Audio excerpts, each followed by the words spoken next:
Vamos dar sequência ao Jornal da Manhã, um assunto que domina o noticiário internacional. Vamos falar agora sobre o cenário das eleições presidenciais dos Estados Unidos com o julgamento de Donald Trump. E quem nos explica, inclusive, os próximos passos é justamente o professor de Relações Internacionais do IBMEC do Rio de Janeiro, José Niemeyer. Muito bom dia, professor. Marcelo, é sempre um prazer estar com você, com a Lívia. Um abraço a vocês, à bancada, aos comentaristas, ao assinante da Jovem Pan e também ao irmão do Rio Grande do Sul, que continua a sofrer agora com frio. Sem dúvida, professor, colocaram um carimbo aí de condenado no Donald Trump e agora, na avaliação do senhor, né? Isso não necessariamente vai impedi-lo de uma tentativa de reeleição e até que ponto haverá uma mudança a partir desta condenação, que é histórica lá nos Estados Unidos, de uma impossibilidade dele vencer as eleições, um prejuízo político para o ex-presidente, professor? Marcelo, há prejuízo sim. Nós podemos lembrar, por exemplo, de Bill Clinton, que foi um presidente do pós-Guerra Fria, de uma época de muito crescimento econômico e que teve um problema grave envolvendo também um escândalo sexual, ou pelo menos de alguma gravidade para o eleitorado conservador norte-americano, que é relevante, e isso atrapalhou a carreira política de Clinton. Trump está numa posição muito favorável a vencer as eleições de novembro. Com essa condenação, que é a primeira condenação de um ex-presidente norte-americano por crime, a situação dele começa a se complicar. A sentença será proferida em julho, pelo juiz do caso. Vamos ver como os tabloides, os jornais, a mídia profunda de oposição a Trump, que há uma mídia também que trabalha contra Trump de uma maneira mais, vamos dizer, transversal, né? Vamos ver como ela vai se posicionar, quão agressivas serão esses meios de comunicação e como a população vai perceber isso. Que é grave, é grave. Nos Estados Unidos, hoje, nós temos dois candidatos. Um que tem a saúde frágil e outro que tem uma posição frente ao eleitorado, pelo menos frente à parte do eleitorado, que pode ser considerada uma posição também com a moral fragilizada. Agora, professor, bom dia. Primeiramente, muito obrigada pela participação nesse pós-feriado aqui no Jornal da Manhã. Além desse processo já que teve essa pré-conclusão, digamos assim, lá em Nova York, Donald Trump responde ainda a 3 processos e me parece, e o senhor me corrija se eu estiver enganada, que o único processo que foi até adiado por uma articulação da defesa que poderia impedi-lo efetivamente, juridicamente, de tomar posse se eleito como presidente é o processo em que ele é investigado por insurreição, por incentivar os invasores ao Capitólio em 6 de janeiro de 2021. Eu queria ouvir do senhor se, na visão do eleitor conservador, que é o eleitor de Donald Trump, não pensando nessas técnicas jurídicas, nessas questões jurídicas, o que teria mais peso para fazê-lo desistir de votar em Donald Trump? Uma pauta como essa, uma questão como essa, que envolve esse próprio envolvimento dele com uma ex-atriz pornô, ou o caso de insurreição que ainda vai ser decidido, que ainda vai ser julgado? Excelente questão, Lívia. Essa questão você já mesmo responde, né? É claro que a questão moral que envolve a possibilidade dele ter cometido um crime para o eleitor conservador, e ainda mais envolvendo o escândalo sexual, né, ou principalmente envolvendo o escândalo sexual, é mais grave do que a questão da insurreição. A questão da insurreição para parte do eleitorado de Trump não ocorreu, né? Aliás, nós também percebemos isso em outros contextos políticos, né? Geralmente, quem tem um apoio muito radical do ponto de vista político, ideológico a um determinado candidato, ele muitas vezes não enxerga as coisas como a maioria do eleitorado enxerga. Então, a parte mais ligada a Donald Trump, do eleitorado norte-americano, com certeza vai ficar muito mais preocupada e muito mais pensativa na hora de votar com relação ao escândalo de fundamentação moral do que esse pretenso crime de insurreição naquela data específica na história dos Estados Unidos, que foi muito grave. Mas quem apoia Donald Trump me parece que vai ficar mais preocupado agora com a questão moral ligada a esse possível crime. Professor José Niemeyer, agora o questionamento dos nossos comentaristas, Amanda Klein e também o Cristiano Vilela. Professor, bom dia, prazer falar com o senhor. Professor, eu queria entender melhor as diferenças, né, que separam os casos de Brasil e Estados Unidos. Por exemplo, nos Estados Unidos, há muito poucos requisitos na Constituição para que um presidente possa concorrer ao cargo. Um presidente condenado criminalmente, como é o caso do Trump, um caso inédito na história, pode concorrer ao cargo, né? Já teve casos de outros, né? Acho que um candidato a presidente que concorreu, o Depp, né? Inclusive da presidente, mas da prisão, mas esse é o caso do primeiro ex-presidente condenado por um crime. Não há anteparos na Constituição americana, e mesmo no caso da insurreição mencionada pela Lívia, a Suprema Corte decidiu que quem tem que dar a última palavra é o Congresso Nacional. Lembrando, uma Suprema Corte dominada por juízes conservadores, 3 deles apontados, inclusive, por Donald Trump, né? Quais as diferenças que separam uma justiça que parece muito mais proativa no caso brasileiro e uma justiça muito retraída no caso americano? Excelente questão, Amanda. Bom dia a você.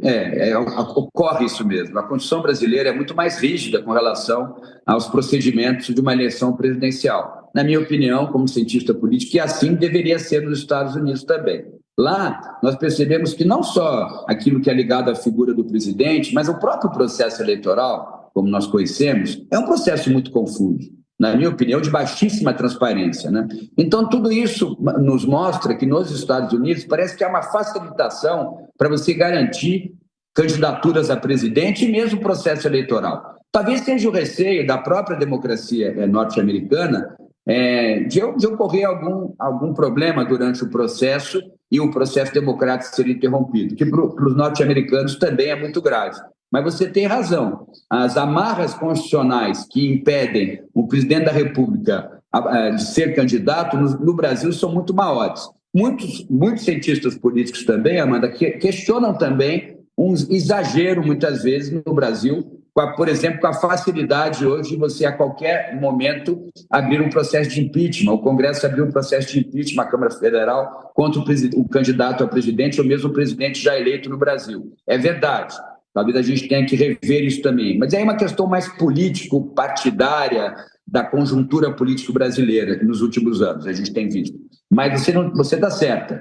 Nos Estados Unidos parece que há um favorecimento para que o processo ocorra e muito receio da interrupção do processo. No Brasil, talvez até pelo nosso passado de governos ditatoriais, né, tanto no Estado Novo com Getúlio como durante a ditadura militar, parece que depois da Constituição de 88 ficou um certo receio em quem será o candidato, qual vai ser o seu perfil, e aí amarras surgiram para talvez tentar, de alguma maneira, ter mais controle com relação ao processo de escolha de um presidente ou mesmo da manutenção dele no cargo. Professor, bom dia. Professor, nós temos aí esse cenário todo envolvendo o ex-presidente Donald Trump, que com condenação ou sem condenação será o candidato republicano e irá forte para as eleições, tem bastante popularidade, tem peso político, irá forte para as eleições. De outro lado, tem o atual presidente Biden, que vem colhendo bons resultados na economia dos Estados Unidos, mas isso não reflete, talvez, na sua popularidade. Você vê que, na maioria das pesquisas, Donald Trump está, inclusive, à frente de Joe Biden. O que Joe Biden precisaria fazer para capitalizar politicamente esses erros ou essas falhas, esses problemas judiciais de Trump e, eventualmente, fortalecer a sua imagem agora nas eleições desse ano? Biden deve ter acordado mais tranquilo hoje. Ele volta a ter alguma chance a partir da condenação de Trump. Nessa eleição, como no Brasil também em 26, o papel do centro vai ser muito importante, do centro político. Eu não sei, e pouca gente sabe exatamente qual é o tamanho do centro político nos Estados Unidos da América. Como a gente também, aqui no Brasil, não temos um número muito claro com relação ao tamanho do centro, né? Mas quando você tem muito radicalismo à esquerda e à direita, o centro se expande. Isso é tático em política, né? Agora, nos Estados Unidos, esse centro ele vai receber uma influência muito grande, na minha visão, dos independentes, aqueles que não são nem do Partido Republicano, nem do Partido Democrata. Como está a cabeça dos independentes, né? E que tipo de independente nós estamos falando? Aqueles independentes mais ligados aos jovens, aqueles independentes mais ligados ao trabalho, aqueles independentes mais ligados à mídia, aqueles independentes mais ligados às empresas, aos conglomerados empresariais. Isso vai ser importante entender de que independentes nós estamos falando, porque com essa condenação como eu falei, me parece que a questão moral, né, o vetor da moral e dos bons costumes entrou na eleição norte-americana. E isso é grave, a gente já viu na história, como, por exemplo, com relação a Clinton, né? Já Biden tem um problema também sério, que é a sua saúde mais frágil. Então, hoje nós temos, disputando as eleições de novembro, um candidato de saúde frágil e um candidato de moral questionada. Professor, vamos falar um pouquinho de África do Sul para a gente encerrar, porque eu tenho ouvido muitos analistas que dizem que um grupo político, um partido político que se mantém muitos anos, décadas no poder, bom ou ruim, seja qual for a razão que esteja mantendo esse grupo ou esse partido no poder, um dia isso acaba, porque há um desgaste pelo tempo. Possivelmente é isso que vai acontecer na África do Sul. Queria ouvir um panorama dessas eleições que estão acontecendo lá, que podem refletir, repercutir no continente inteiro. A África do Sul é um país cada vez mais importante, faz parte dos BRICS, dentro da África é um país muito relevante, disputa posição geopolítica com a Nigéria, principalmente com a Nigéria, né? Agora, é um país que teve uma questão gravíssima com relação ao apartheid na sua história, né? E isso ainda repercute do ponto de vista político. Essa questão que você falou é verdade. Quando você tem uma liderança que está há muito tempo no poder, isso desgasta. A cadeira presidencial é uma cadeira geralmente desgastada, né?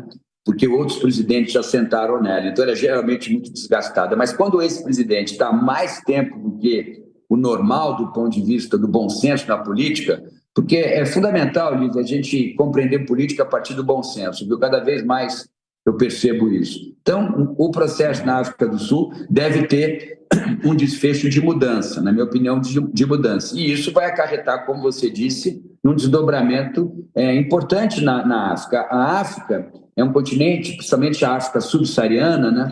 É um continente que precisa de bons exemplos na política, porque a maioria dos países tem um péssimo exemplo na condução dos seus assuntos políticos, né? Muito autoritarismo, ditadores impressionantes, sanguinários. Então é importante que a África do Sul balize, tente melhorar um pouco a padronização da política na África, né? Principalmente porque deu um exemplo também positivo, que foi o fim do apartheid. Então, vamos observar as eleições com muito cuidado na África do Sul. Sem dúvida, conversamos com o professor de Relações Internacionais do IBMEC do Rio de Janeiro, José Niemeyer. Mais uma vez, um grande prazer recebê-lo aqui na Jovem Pan, professor.